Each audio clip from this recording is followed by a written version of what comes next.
Good evening, good afternoon, good morning, wherever you are on the planet. Welcome to Brooks's Bass Corner, live chat number 12. We're racking them up now. Hope you're all safe and well out there. You're very welcome. Thank you for attending. If you're watching this after the live chat has happened, then thank you. And thank you for watching that as well. Anything that's mentioned in this live chat that requires links, or if I refer to anything, you'll find down below in the description box. So obviously while we're talking here live at the moment, those links won't be there, but if you're watching this at a later date, all the links you need will be in that description box below. Quick thing before we get started: if you're enjoying this video, if you're enjoying other videos on the channel, if you enjoy the channel generally, please hit that subscribe button, hit the notification bell, and please give the video a thumbs up. It all helps with the YouTube algorithm and what I'm trying to do here on the channel. So if you enjoy what you're seeing and what you're hearing across all the videos and all the different sections that we've got on the channel here, then please feel free to interact, leave comments, give thumbs up. Subscriptions are great, notifications are great, so all of that is wonderful. If you want to follow anything that I do on social media outside of YouTube, you'll find me on Facebook, Instagram, and Twitter. So you'll find Brooks's Bass Corner out there somewhere. All you got to do is search for Brooks's Bass Corner, and it should pop up. I am aware there's a new channel running called Mike's Bass Corner. That's not me. That's a guy, I'm not sure if he's here in the UK or in the US, and they run a daily bass channel, kind of similar, I guess, in what we're doing or what I'm doing here, but it's more tutorial based, musical theory, a lot more of what you would learn from a tutor or a teacher, a lot of the musical theory of bass playing. That's not what I'm doing on here at the moment, but certainly don't get us confused. Even though my name's Mike, his name's Mike. He's called his channel Mike's Bass Corner. This is Brooks's Bass Corner. So two very different things. If you're out there, Mike, good evening. Hope you're well, and I hope the channel is going well. So what are we doing here this evening? So we've done 11 chats before. Generally, I've tried to follow the YouTube analytics in terms of when to do these live chats. And although I was trying to do them generally on a Sunday, I was finding that views and people's time was getting taken up, obviously, with family and other things that they were doing. So I followed the YouTube analytics, which said, do it on a weekday. The last chat we did at 5 o'clock on a Wednesday before Christmas absolutely died a death. So the time that YouTube was suggesting didn't work. So what I'm going to try and do for the next couple of weeks, I'm going to try and run a live chat here on this channel at 7 o'clock UK time on a Wednesday evening. Hopefully this is going to work. If I don't see any traction, or it doesn't build, or we don't get much input from you guys out there, I'll move it back to doing a weekend live chat if that works better. So I am going purely on what YouTube's telling me in its analytics, and it keeps saying the best time for me to do a live chat is on a weekday evening, generally a Wednesday. Last time it said 5 o'clock, this time it said 7 o'clock. We'll give it a go. And I'll try a couple of Wednesdays on the bounce and see if this works. If not, I'll put it back to weekends and see if I can find a slot that works for the majority of you lovely people that are attending the channel, this live chat, watching the videos, sending me messages. But basically I have to go on what YouTube's telling me. So that's kind of what this is based on at the moment. Thank you to all the new subscribers. There's been a real flurry of them today. I don't know if that was in anticipation of this live chat, or just you're liking the stuff that's up on the channel. A new video went up on Monday, which was a soundbite video for a jazz bass, and I know I can see Gary there on the list of people that are attending. Good evening, Gary. Gary actually bought that bass while I had it here for review and filming, and I got a message through on Facebook to say, you've got my bass, but keep hold of it and do what you need to do with it for the channel. And he bought it through Bass Direct here in the UK. It was a fabulous jazz bass, but what I didn't know when I picked it up and brought it back here for filming was that it had been modified. So it wasn't a standard jazz bass at all. Normally with a jazz bass, you'll have 2 volumes and a master tone. This bass had been modified to have a master volume, a pickup balance control, and the tone control had been modified so that it had a push-pull facility for parallel and series switching, as well as having a hip shot extender fitted on the low E string. And I didn't work any of this out until I started doing the filming, and I was thinking the sounds don't correlate with what I would expect these controls to do. So as I was making various changes, it just didn't sound how I thought it should sound. Lo and behold, I stopped filming, sat down with the bass and actually went through everything, and then realized the previous owner or a previous owner of this bass had completely changed how it was laid out, which was fine once I knew that. And that video is what you will see on the channel. So the soundbite video is up there. That went up on Monday, and it's there for you to have a look at. So if you're intrigued about how a jazz could sound with parallel and series switching, or how having a balance control instead of 2 volumes can affect the tones, go and check it out. Again, the link will be below in the description box very shortly, probably on tomorrow once this file gets uploaded. And but it was a super jazz. I mean, absolutely superb instrument. And I know Gary was very pleased with what he bought. So thank you very much for the loan of that, although I had it before before you'd actually purchased it. But there we go. So we've got Christmas out of the way. Time to get busy. So on the channel, it's now January. Gigs generally are quite light, for me anyway, at the moment. So I'm going to be putting a lot of my time and effort into getting new content up. So there will be, I think there's 4 or 5 remaining soundbite videos that will be going up. And then I'll be hitting the bass review videos fairly hard. So the general plan at the moment is 2 videos every week for the foreseeable future. Generally, I'm going to try and aim for Mondays and Thursdays. Again, following YouTube's own analytics, so hopefully this will all make some sense.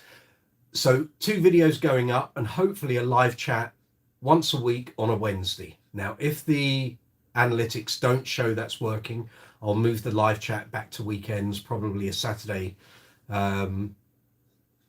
or the Sunday. Again, it depends generally when you guys want to watch. So I'm guided by what YouTube's giving me back in terms of information. So that's the way, hopefully, the things will sort of continue for the next couple of months. As well as those review videos, I've got a couple of interview videos still to go up. I mentioned those in the last live chat just before Christmas. There's probably about 9 or 10 that I think need to go up, and they'll be going up quite quickly. There's also some new essential bass album videos. I'm writing the scripts for those at the moment before I start filming.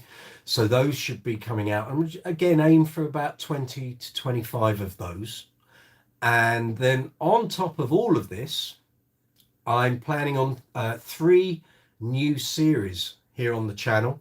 I won't tell you exactly what they are because I'm still sort of fine-tuning the editing and the content. But tonight's live chat is going to focus on precision basses, Fender precisions, custom precisions, but following that bass format. And what I want to do is try and plug into how you guys feel about precision basses, the important features, why they are so good, but also why a lot of players think they're so bad. And I have my opinions, and I'll talk about some of those shortly. But I'd really like to know what you guys think. So the way this live chat works generally is I sort of update everything in terms of what the channel's doing, and then I open the floor to you guys. So if you've got any comments or questions that you want to fire at me, and again, I'll fire some back at you, and you can respond. put it all in that chat window and we'll work our way through it. Should be here for the next hour, hopefully, if you guys get involved and throw some comments back at me. But also, if it's going great guns, we can extend it for an extra half an hour or so. So you guys drive this live chat as much as I do. Now, some features that I need to tell you about since we last spoke, and actually in the last chat, I was starting to look at these features. They're not totally up and working yet, but they will be. So as of a couple of weeks ago, the channel monetized, which was great. Thank you very much to everyone that got involved in pushing this over the line. It now opens up a whole bunch of features for live chats, video premieres, and various things that I will be sort of executing here on the channel. It now means I can open up super chats and super stickers. If you look on the chat window on the right hand side of the screen, underneath where it says say something, you'll see a smiley face. That allows custom emojis to be used. They aren't ready yet. They will be in a couple of weeks. But if you click on that, you'll see a whole load of different emojis that convey emotions, feelings, or what have you. There will be some specifically for this channel coming up. Next to that, you'll see a $sign, which says show your support for Brooks's Bass Corner. That allows you guys to make payments towards the channel. That money will be going towards new equipment, editing, potentially hiring a studio, because at the moment, everything that I've done on the channel for the past 18 months has been here in my office. I now need more room to be able to do the videos how I want to do them, to set up extra cameras, to actually have some space to do something. So any fees or payments you make towards the channel via super stickers, super chat, it will all be going towards more videos and making the videos better and progressing the channel. The idea is that this channel will be around for years to come. So if you guys want to contribute to the channel, it's very much appreciated, and I will make sure that money goes to good use in terms of the content that I produce here on the channel. So next to that $sign, you will also see, well, I think actually what I'm seeing is different to what you guys see. So there should be an icon for super chat, as I've just mentioned, which allows you to make payments. There should also be an option there for super stickers, and that works in a similar way. Now let me think. Super chat, super stickers. Then there are memberships. Now at the moment I can't. Gary, thank you very much for donating to the channel. That is very much appreciated. You are the first guy to do that. Thank you very much. Thank you. So memberships are something that will be coming on very shortly. I have still got to arrange the levels of membership that will be available and what the perks of each level of membership will be. So I am currently investigating with YouTube what those options are. I'm trying to work out the best things that I can offer you guys. It could be behind the scenes footage at gigs. It could be talking about your equipment and helping you to find items you might be looking for. It could be extra behind the scenes stuff when I do interviews with some of the bass celebs out there. It could be helping you set up your equipment. It could be setting up your bass, helping you with general problems you might be encountering in your playing, if it's something I could help with. For anyone who's new to the channel, doesn't know what I do or what my history is, I've been playing full-time as a professional for 27 years this year. I've done over 4,000 gigs in my life, or since I turned professional. There were a number of gigs before I turned professional as well. I've played with some names. I've done various recordings. I've worked with some fairly famous people. I've also been a writer for Bass Guitar Magazine here in the UK that would have been from 2004 up to 2020 when the magazine stopped. And I've worked and written for Bass Player Magazine, which I'm sure a lot of you will be aware of, and that has been since 2018. and is currently ongoing. So I've written reviews, I've done features, I've done interviews, had a variety of columns. Some of you may well have seen some of this over the years, and hopefully some of you are still reading the magazine, enjoying what I contribute to it. So, oh, Stacey, thank you very much. Very much appreciated. Well done, guys. Another payment. So, yeah, so that's kind of what I've done with Bass Player magazine. I have a collection here of various basses, several boxes full of effect pedals. I have amplifiers and cabinets here as well. So there's quite a lot of gear that I've seen over the years, and I've reviewed quite a bit of it. I think I've done over 500 reviews since 2004. So there's a fair bit of gear that I've seen. So if I can help you, if you're thinking about buying various pieces of equipment, this might be things that I sort of make available on the membership situation. So keep an eye out on the channel. I'll announce all of that in good time once I've sort of again arranged the various levels of membership and what will be included in those different bands. So tonight we're going to talk about precision basses, Fender precision. Get my teeth around that. Fender precisions. It's not difficult.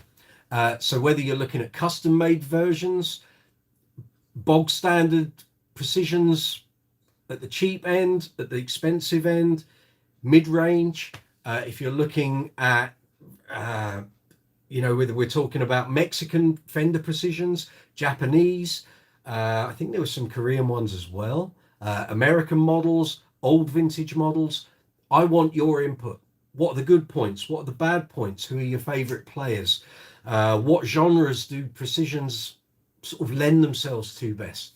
And I'll come back to you about all of this. If you fire off the questions and comments, I'll reply to it. Before we get down to that, I'm just going to quickly go through the chat because I can see messages flying up left, right and sideways. So let's just have a quick look here. Stacey from North Carolina, welcome. Good evening. Hope you're well. Bruno, great t-shirt. Thank you very much. This is a Prince t-shirt from, I need to give them a plug. This is a place called Rockit, Rockit in Poole, in Dorset, here in the UK. They run a shop which carries loads and loads of Prince merchandise, as well as other bands like David Bowie, Metallica, Queen. I'm trying to think who else was in there. Doobie Brothers, lots of rock merchandise. This shop, if you're a Prince fan, is fabulous. I bought loads and loads of t-shirts for this place, and the quality is amazing and the prices are out of this world. As a guy who buys lots of different merchandise for different bands, I couldn't believe the prices they had this Prince merchandise at. So I will put a link in the description box below this video, and if you want to check them out on Facebook, they have their own website. The merchandise for other bands, as far as I can tell, is official merchandise. So if you're a fan of Queen, a lot of the Queen merchandise is dealt with a company called Bravado. They were stocking these Bravado t-shirts in this store, and the prices were very, very competitive. So if you're looking for band merchandise, not just Prince, but anything, have a look on their website, use the search facility, and you might just be finding something that you really want. So thank you, Bruno. Yeah, love. I put it on especially for you guys this evening. So let me just scroll down this chat and I will answer the questions that are already there. Stacey, thank you. Yeah, lovely t-shirt. Bass Direct, great service. I agree, Gary. Mark and Ashley and the guys there do a great service, as well as holding some great stock. For anyone who's not visited Bass Direct's website before, very good guys to deal with. The store is based in Warwickshire here in the UK. They carry a really good selection of basses, and not just high-end stuff. There's some mid-range stuff and some cheaper end stuff. If you're looking for something specifically, they might well have it. So if you're watching, hope you're all well. I'll see you soon. Great soundbite video, thank you, Gary. It's your bass. I can't do it without the basses, you know. So I thought that came out pretty well. You know, we got a good a view of how that bass sounded, and not all jazz basses sound the same. But that one, you know, really good example. Made in Japan, 2007. I hope you're getting plenty of hours of enjoyment out of it. Let me see. I've just scrolled past one. I do like a P bass, great. I do prefer the Jazz Body Star. That's fine. And you bought your Dream bass, which is a Mark Hopper signature. And yes, you mentioned that the other week. So Jazz Body with a P bass neck and pickup configuration. It's awesome. You've got a good array of sounds there. Obviously, they're both passive. But yeah, two great basses there. Well done. You know, Stuart Goodman. Good evening. Hi, welcome. I'm a jazz bass man, really, having played jazz basses since I started playing bass in the 90s. Recently, I started learning some 70s soul and funk stuff. Find myself yearning for a P. I mean, I've had this conversation with many people over the years, and as a working player, if you've got a P bass, a jazz bass, and probably a Stingray, you've got most tonal basses covered. And certainly having a P and a jazz, that gives you all the passive sounds you're going to generally need, I'd say. But that's a bit rich coming from someone with all of these. But then I do a lot of different varied stuff. So that's by the by. Stu, grab a P bass. You know, there are some great cheaper end instruments out there. And actually, I've been really surprised lately with some of the cheaper end basses I've been seeing. You may have seen the soundbite videos on the channel for the Harley Benton Marquis basses, a 4 and a 5. In the UK, those basses are £250. And I am stunned by how good those basses were. A couple of years ago, I reviewed for Bass Guitar Magazine and Bass Player a Squier classic 60s jazz, which was in a kind of Daphne blue with a tortoiseshell scratch plate that I think was around £340 at the gallery in Camden. And it blew my socks off. And on that day, I reviewed several jazz basses. And in that shop, obviously, there are many jazzes, some old vintage ones, some brand new custom shop ones, different manufacturers and what have you. That Squier jazz blew away, in my opinion, quite a lot of the basses that were in there that were of a jazz format. And I just couldn't believe it, that a bass at £340 was that good. So I've never been a gear bigot or one who looks down his nose at a cheaper bass, because you never know when one might really surprise you. And at the moment, you know, I'm looking at cheaper P basses.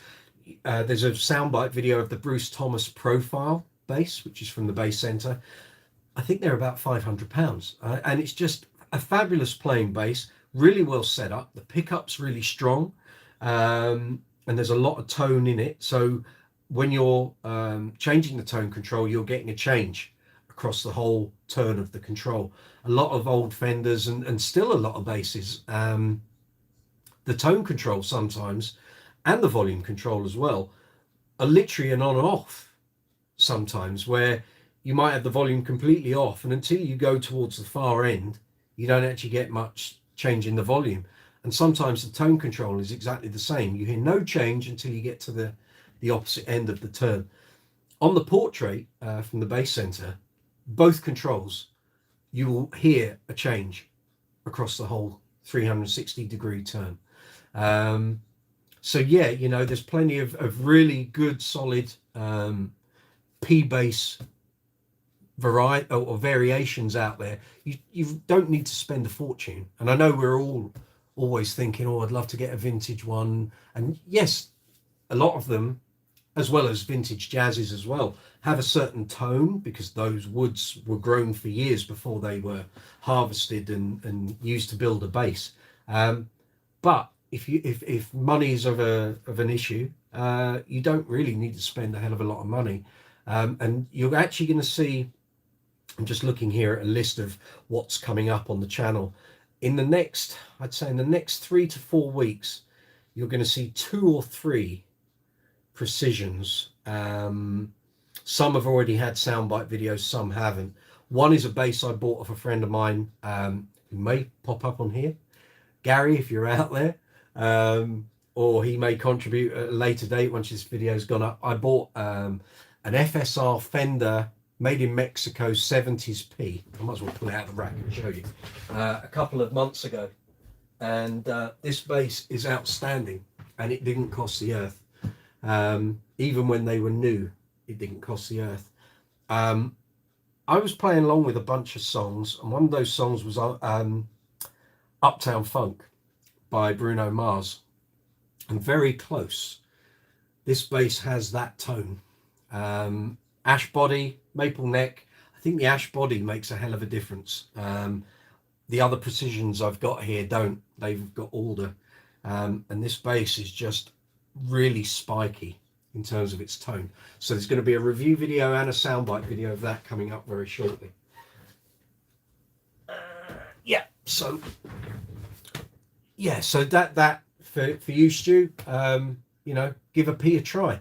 We're going to get into this conversation of P basses very shortly, so I'll give you some of my views and opinions, and then you guys can fire back any of your suggestions. So Stacey, behind the scenes footage would be really cool and informative. When we came out of lockdown, and I might have said this on a previous live chat, my intention was to film loads of the gigs that I was doing and use them to create videos here on the channel. And a lot of the gigs I did coming through the summer were festivals. And what I learned very quickly was there was no time to set up a camera, whether it was on my phone or a separate camera, to film anything. And there was no time during setup to film anything either. Because literally you had 10 minutes to set your equipment up, where you were going to be on stage, 3 minutes to get changed, and you were on. So the plan didn't work. So I've now worked out I can earmark certain gigs that I've got coming up in the diary that I can do sort of behind the scenes footage when I'm setting up, talking through the gear, what pedals I'm using, what basses I'm using for certain bands. So those will come, and I'm just wondering whether I want to offer those as membership perks rather than regular videos on the channel. I'll weigh it all up and decide what I'm going to do with all of that. Stacey, I'm sold on jazz necks as you have small hands. Yep. I think that's why you went for you bought a year or so ago the Nordstrand Synonix, which was a short scale bass, because you had, I'm trying to remember, what was the bass you bought from South America? The Marco bass, thank you, which I helped out describing before you placed the order. That neck was a bit of a not hard to deal with because it's a jazz neck, but it was quite broad as it got towards the body end. And I think, I mean, tell me I might be talking rubbish here, but I think you found the Nordstrand better for your playing style. Yeah, Aria SB600 has a huge neck radius. So yeah, just read your comment, Gary. Right, Gary, have you ever used a bass synth pedal? I've always wanted one just to mess about with. Yes, I have. I've got 2 here. One is the Electro Harmonix Mono Synth, which there will be a review of shortly. Let's have a look. When's that? Next 4 to 5 weeks on my list here. There will be a review video for that. I think it's on my shelf there, so that'll be coming out shortly. And I've also got a Boss bass synth. I think it's the SY2, and that's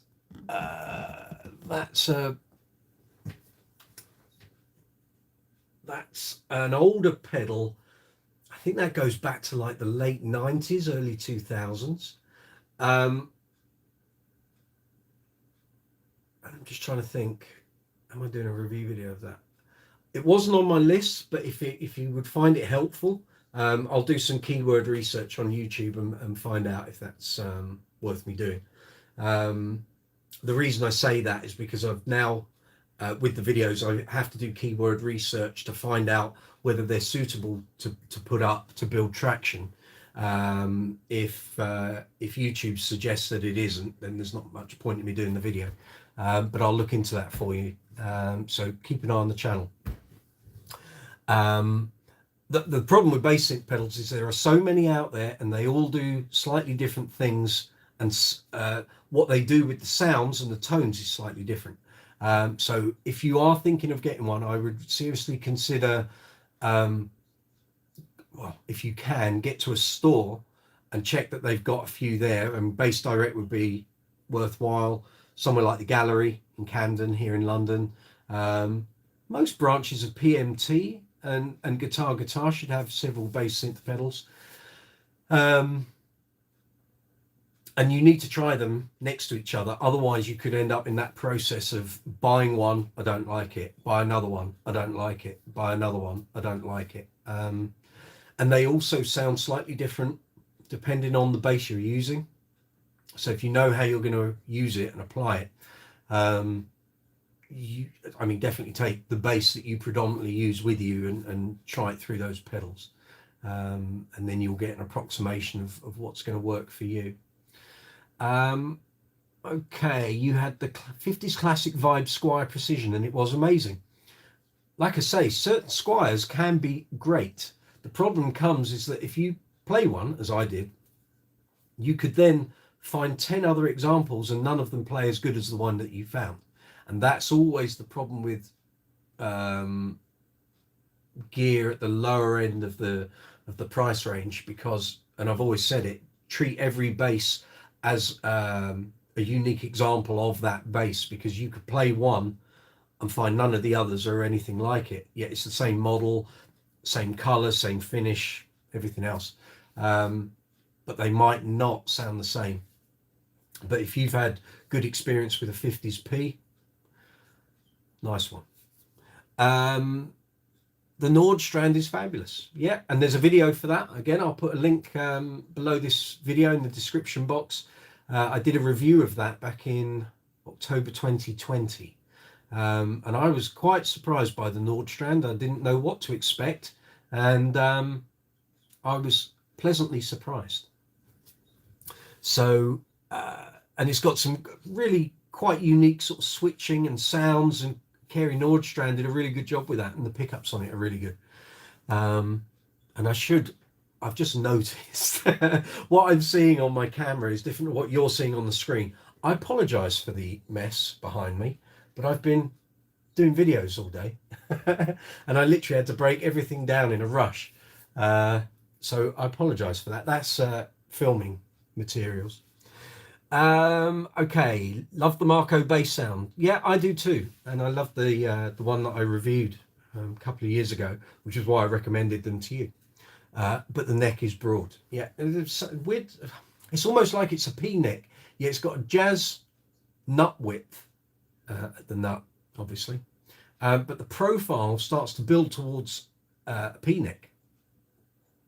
And for some people, they really like that. But yeah, I mean, you play it perfectly okay. But I noticed when you started playing the Nordstrand that was kind of fitted your hand slightly better. The Boss is the one I like the idea of. Going back to the synth bass pedal here. I think there are several iterations of the Boss one. The one I've got is the SY2, I think. I was looking at it earlier. There we go. So that is, as he removes the Velcro, an SYB3. It's one of those. So if you lovely people out there would find it interesting and you'd like to see a review video of that, let me know. Put it in the comments below and I'll happily do one.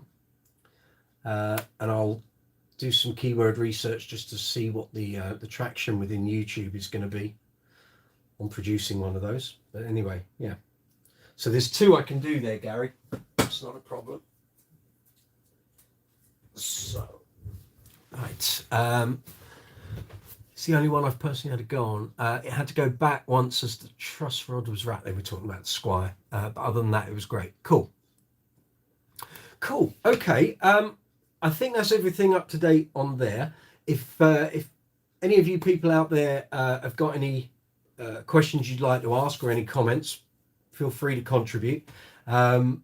We can keep this going for, I think, probably another 30 to 40 minutes. And if you guys have got questions you want to ask or you want to chat, feel free, and we can extend it. It's fine.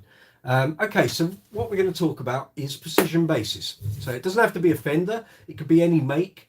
The reason being, I've got a couple of videos in these new series, and I wanted to tap into what you guys think. So my take on precisions is it's a sound that we've heard all our lives, for most of us. It's been on millions and millions of albums, records, singles. It's the sound we hear on radio. Along with the Fender Jazz, which is generally considered to be the most popular bass of all time. Precision has to be second. But it has featured on more public music, publicly available music, than any other bass. So it has its place. It's unique in the way it was designed. So many features of it worked at the first time of asking.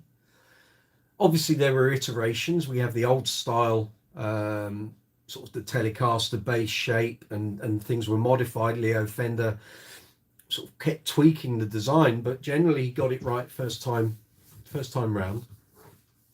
So it works in literally every musical genre I can think of, despite its limitations. I mean, hundreds of thousands of famous bass players either have one in their arsenal, or it's their only instrument that they use, or it's the only type of bass instrument they like to use. For many people, it's the bass tone. That's the one they go for. And you see them everywhere. And here we are, goodness me, where are we? 70, over 70, heading towards 75 years of them being available. And they're still massively popular. I mean, there doesn't go a month or so that I write reviews for the magazines and either one isn't featured, or we're offered one for review, or there's a new company that's cut, and again they have a version of a precision in their range. So these things are never going to go away. They still remain hugely popular.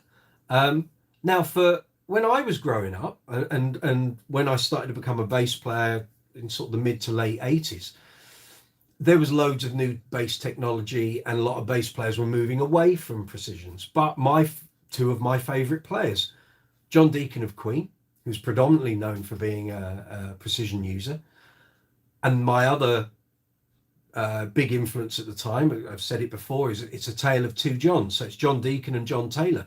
But John Taylor wasn't using a precision. He was using an Aria, SB 1000, 600, 700, which were quite different in the way they were constructed. They had through necks, not bolt-on necks. The electronics were different.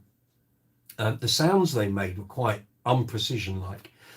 And then you had players like Mark King, who was using JDs and statuses. Well, they're as far away from a precision as you're going to get. So I grew up with one of my heroes using them and another of my heroes not. But I could always see and hear, and I understood very early on where they sat, both in the history of the bass guitar, the music that they suited, I think. And yet you could hear different players who didn't use them would then suddenly they pull one out for a particular song in a concert or on a particular track on an album, And if you read magazines at the time, you'd hear people refer, oh, well, I pulled out precision for that track on that album, or it suited the look of that video, or the band that I was working with insisted that I use a precision. So as a young player, and actually the first bass I ever played on and grew up with for a couple of months when I was at school was a precision copy. It was I think it was either a Hohner or a Hondo, but I remember it had no name on the headstock. So this is 1987, and the bass was owned by the school that I was at. And so the first bass sounds I heard me playing were on a precision type bass. I quickly realized I wanted more tones in my arsenal. So the first bass I bought was a Marlin Sidewinder, which had a precision pickup, which is also, when we say a precision pickup, it's actually a split coil pickup. So it has two halves. But it also, the Marlin Sidewinder also had like a humbucking pickup on it, although it wasn't a particularly great humbucking pickup, certainly not compared to like a Stingray type of humbucker. But so I was able to get those precision sounds out of that particular bass. As I sort of progressed on the instrument, I very much moved away from it because a lot of the sounds I wanted were active bass sounds. So as I sort of went through, my next bass was a Hohner Jack bass, which was a bit of a status copy. Then I ended up with a Fender Precision Light, which I've got here, but that was active, and with a single coil jazz pickup in the bridge. And then I moved on to Kubicki's, and then the whole bass collection started to move. And I didn't buy another Precision, aside from the Precision Light, until that would have been 2005 when I bought the Mike Dirnt Precision, which you see on the wall. Now, had I not been about to work in a Green Day tribute, I wouldn't have bought that bass. Precision was not on my list of basses I needed or wanted. Yet once I bought it, I fell in love with those tones. And that particular bass has a custom wound 59p split coil in it. And it is so abrasive. So it's not kind of like your standard precision pickup, but as you'll find if you play loads of different precisions, none of them all sound the same. They've all got different qualities and idiosyncrasies. And also the pickups, as you go through the different years of production, are wound differently. Different wiring is used, different wire coating is used. The ceramics, you've got Alnicos. They're all slightly different. And this is what, I mean, the market of precision split coil pickups is huge. It's very hard to know, unless you know what you want, when you're looking for a replacement pickup, which year am I going for, which vintage, how do I want it wound? So there's all those different parameters to work with. And then if you start, I mean, if you go to a store that has a collection of vintage precisions, I dare you to plug 5 of them in and you will hear very different sonic qualities. They'll feel different. The weights are different.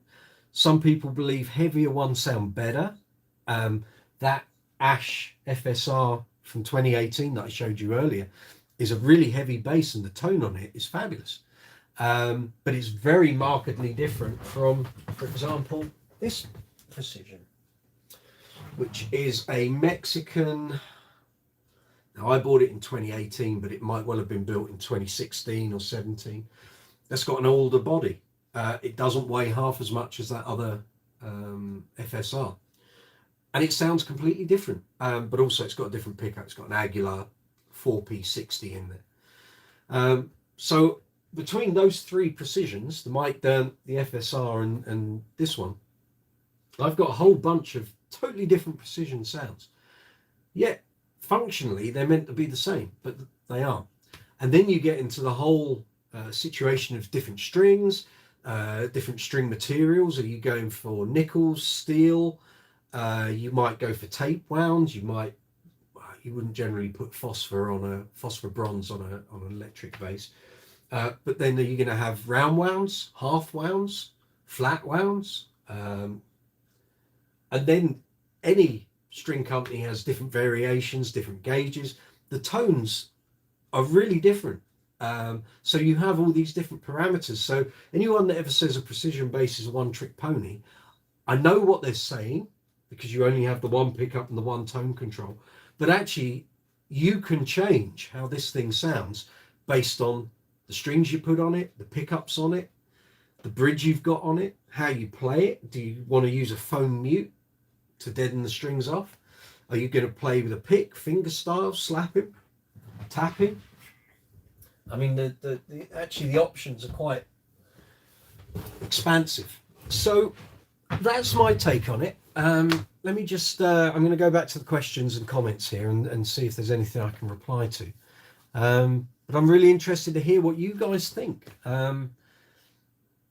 Because I'm going to be producing a couple of videos that are going to focus on the precision and its functionality and the components that go towards making it the bass that it is, the legendary bass that it is. So yeah, let's have a look. Paul Simonon, exactly, Gary. I mean, he is an icon of playing precision basses. I mean, we could rattle off quite a few players here. So you got John Deacon, you got James Jamerson, a guy from Bob Marley and the Wailers, Aston Barrett, Pino Palladino. I mean, and there are loads of people that are now associated with precision basses, yet for years weren't. And there's just so many great bass players that have used the precision to sort of craft out their niche in music that, you know, there's no disputing its place. But for some reason, a lot of people just either don't get on with it, whether it's the physicality or the limited tonal range. But again, as I've said, you can change all of that based on the strings you're using or how you're playing it. Yeah. So, Stacey, the tone is what made me buy the Aria, right? And I meant to refer to it as a through body. If I was going to attempt the sound I loved, I wanted the bass that made the burpy tone. That's what a precision won't generally do. You won't get that burpy tone. You can play it at the bridge, but because of where that pickup is positioned, it makes sort of burpy bass tones a little difficult to come by. Gary, Paul Simonon was the first bass player I heard that I was like, wow. Then Matt Freeman from Rancid. Yeah, both P-bass players. I mean, that precision tone that Simonon had was very much what was going on, and at that time, which would have been the late 70s, early 80s.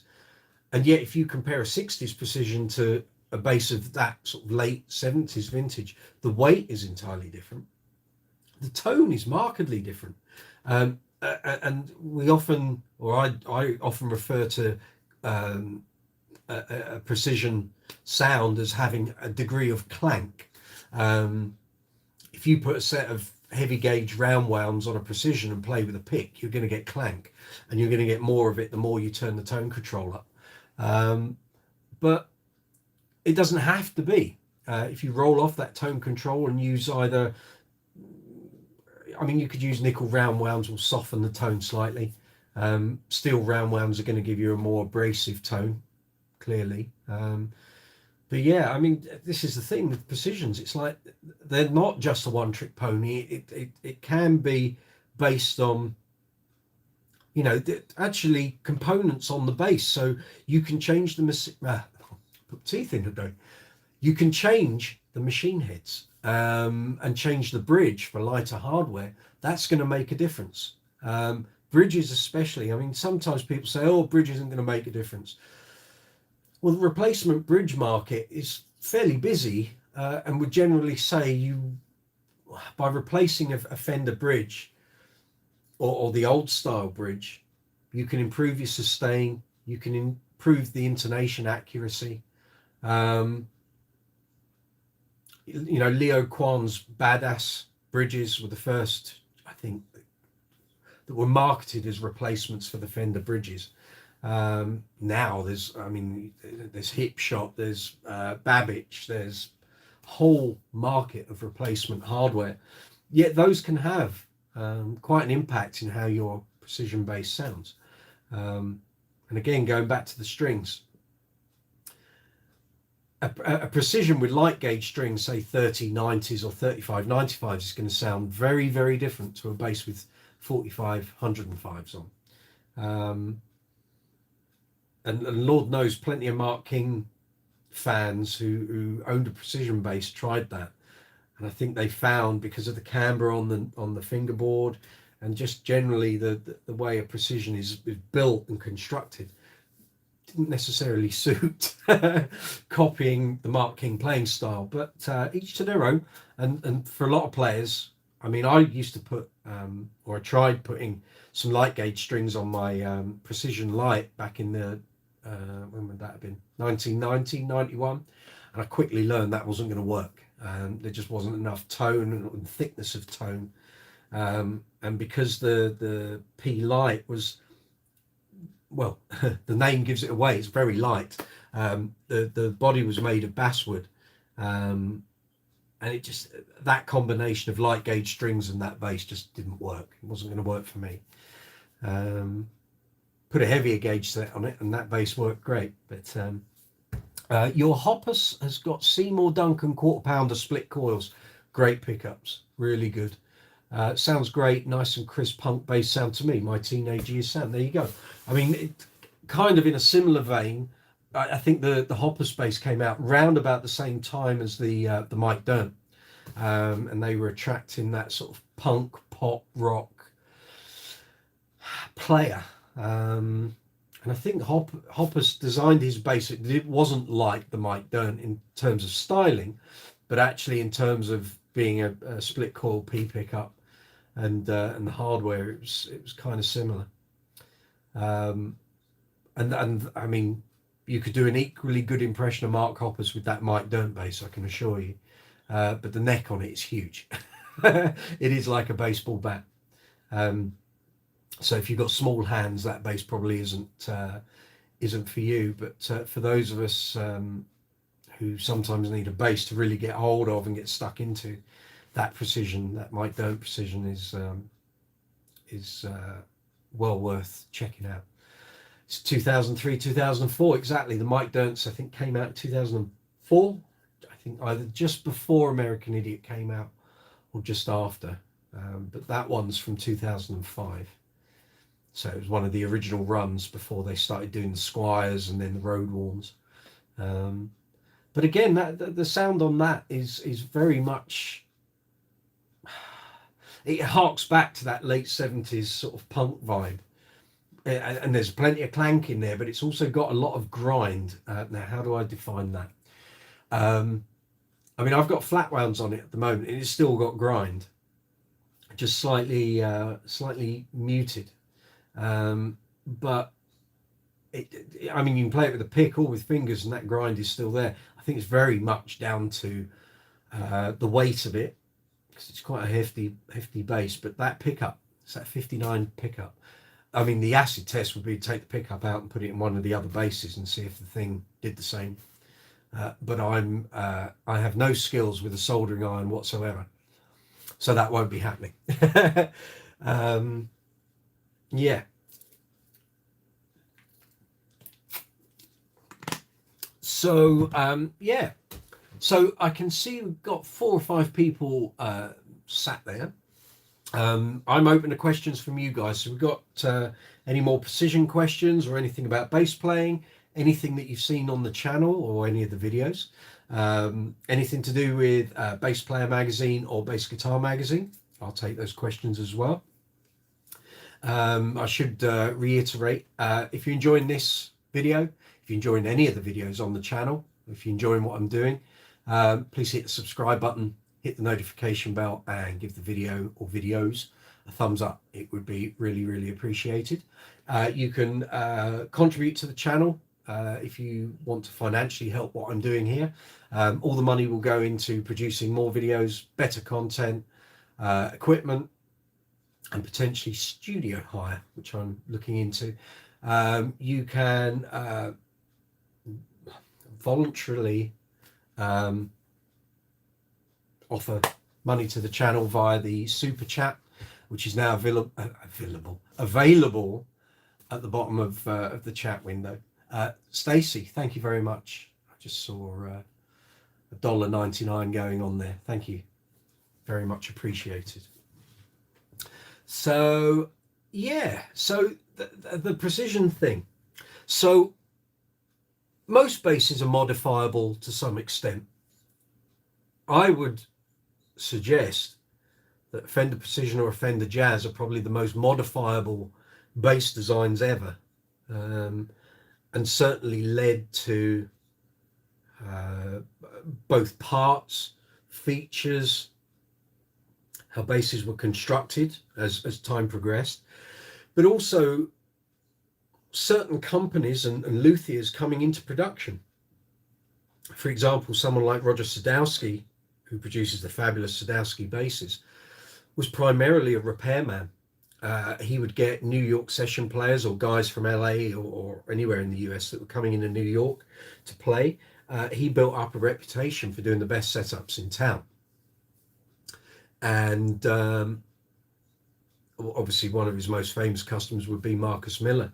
Marcus took his 77 Jazz to Roger and said, I want you to make this the best playing bass you possibly can, which led to various setups, modifications, using an active preamp, changing the bridge over.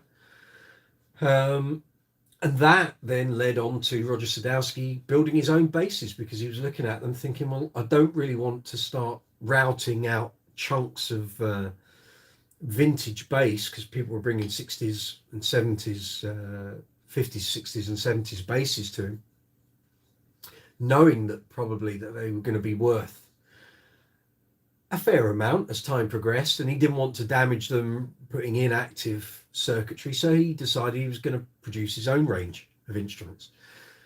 Now, if the Fender Precision and the Fender Jazz hadn't been quite as modifiable as they are, would that have happened? I don't know.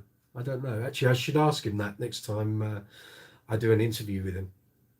And actually, that's an interview that may well appear on the channel. I interviewed him back in 2015 at the London Bass Guitar Show. If that goes up, I will put a link in the description box below, and you'll be able to hear that interview. It was featured in Bass Guitar magazine back in 2015. Some of you may well still have the issue that was in. But yeah, I mean, I look at the Fender Precision and you just think, wow, you know, it seriously stood the test of time. And I can only see it carrying on. I can't ever see it sort of disappearing, because you know, it has gone through many phases where people have kind of said, oh, that sounds redundant, or it doesn't have the flexibility I need, and yet it still remains certainly in the top 3 or 4 most popular bass designs on the planet, year in, year out. And I've played many for review, and tested many as well, and yet sometimes they're just absolutely perfect, and other times they are completely unplayable. I think it really does depend on how it's manufactured, the company manufacturing it, attention to detail, but sometimes you can just get that combination of those parts and those facilities, and it just hits the bullseye. And hopefully some of the videos that I'm going to be producing will bring a lot of this stuff, make it more apparent. So we will see.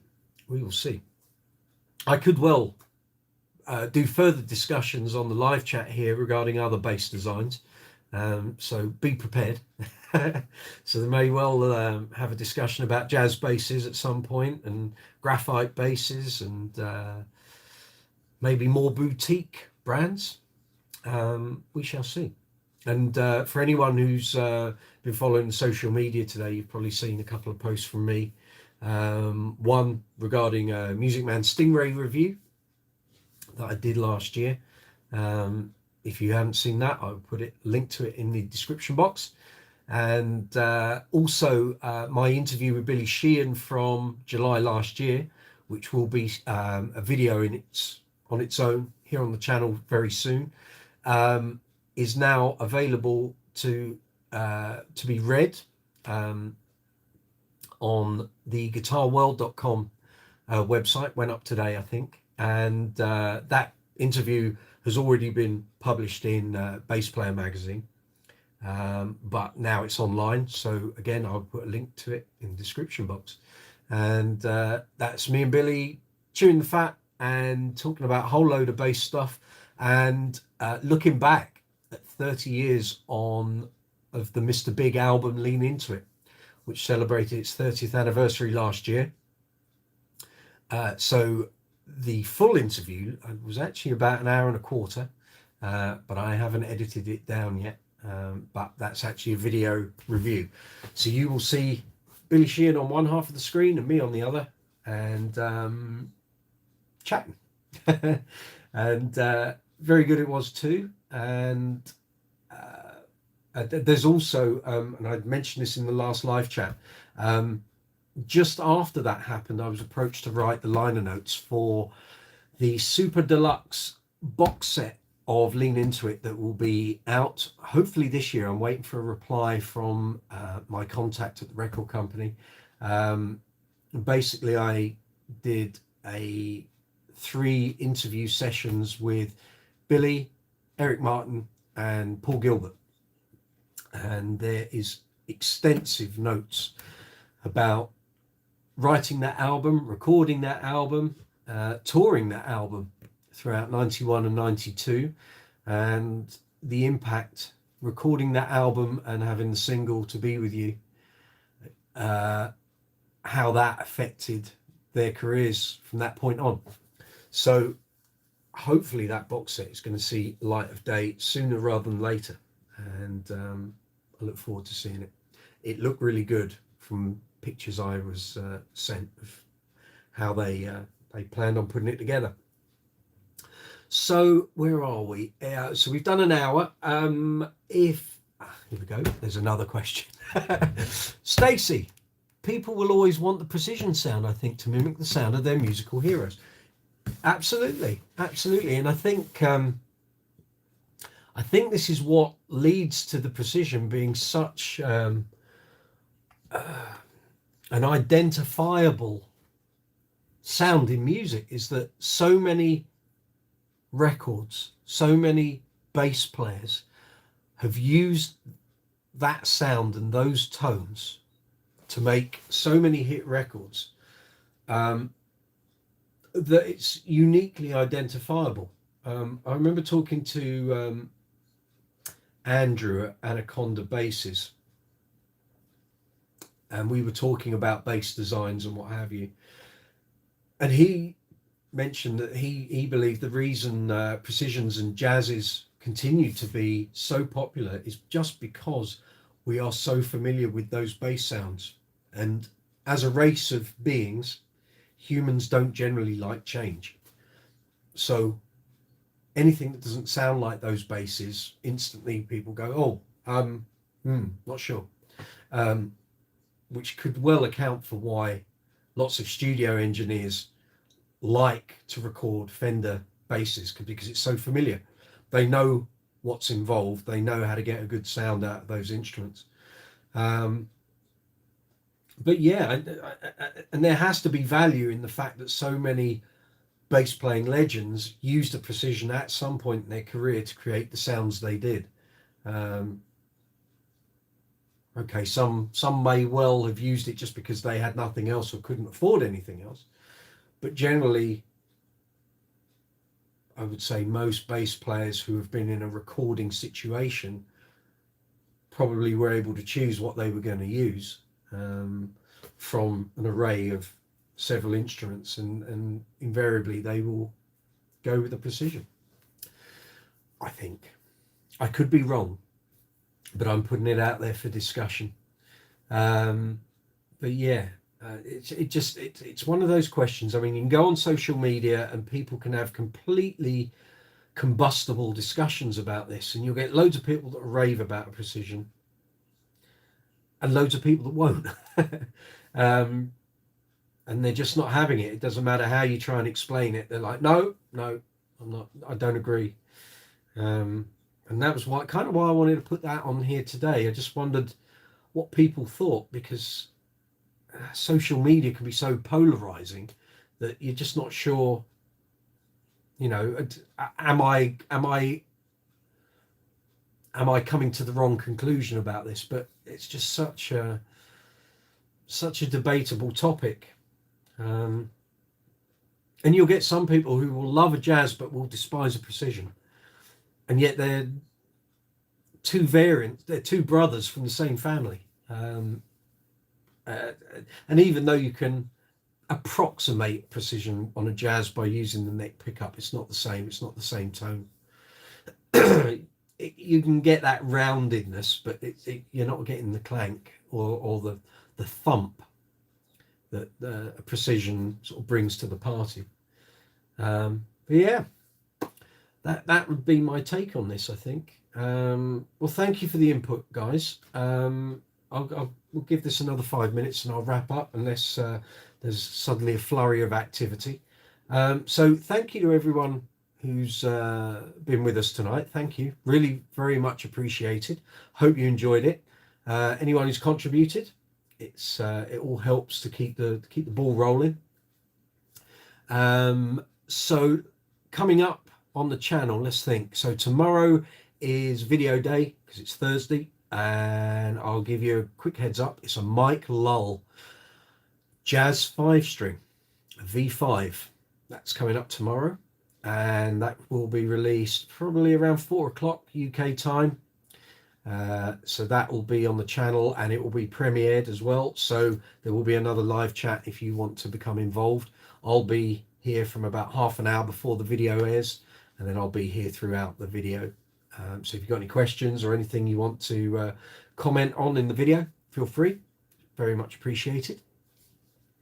And we'll try and do another live chat next Wednesday. And then coming up video wise through next week, I have one of the new Spectre models. I won't tell you which one. I will try and get that Fender FSR Precision up as well. And I've also got here on the stand right next to me is a Cort B5 Element, which I've just reviewed for Bass Player magazine. So there will be a soundbite video and a review video of this bass. Not particularly expensive, but very nicely featured, with a roasted maple fingerboard, 3-band Bartolini MK1 circuitry, active passive switch. I think it's Metalworks bridge, which will allow you to string through the body or top load in through the bridge. Pair of Bartolini Mark 1 soap bar pickups, and it's really very nice. So that could well appear next week. So I've got several options, and we'll see how we go. But they're all being edited, and it's just having the time in the day to get all this stuff done. But I hope you're enjoying the videos. I hope you're enjoying the content. There's going to be lots more coming up. I'm trying to think, interviews wise, there's 2 or 3. I've just got to finish editing. They're all recorded. I've just got to edit them and unleash them on the world. So keep your eyes peeled on the channel. There's plenty of content coming, and feel free to get involved in leaving comments on videos. There's also the community tab, which you can see on the desktop version of YouTube or on the mobile app. I communicate via there sometimes daily, sometimes every few days, so you can reply to what I post there. There's also the social media outlets, so you can find me on Facebook, Twitter, and Instagram. And if you've got any comments, questions, fire away, and I will do my best to reply, whichever medium you comment on. I can see there's some extra questions. Stacy, here we go. Any hint on the colour of the Mike Lull bass? Can I give that away? No, you'll have to wait. The last one was red. Dare I say a Fiesta red? This one isn't red. and the last one was Fiesta Red. You're quite right, well spotted there. But it's a belter of a bass, and a monstrous tone, and I know because I've been editing the video today. So look out for that tomorrow. But on that note, I will say thank you very much everyone for coming along. Thank you very much for the super chat contributions, guys. That really helps, so thank you. And that money will go into producing more content and better content here on the channel. Thank you very much. Have a great evening or rest of your day wherever you are on the planet, and look after yourselves. See you soon.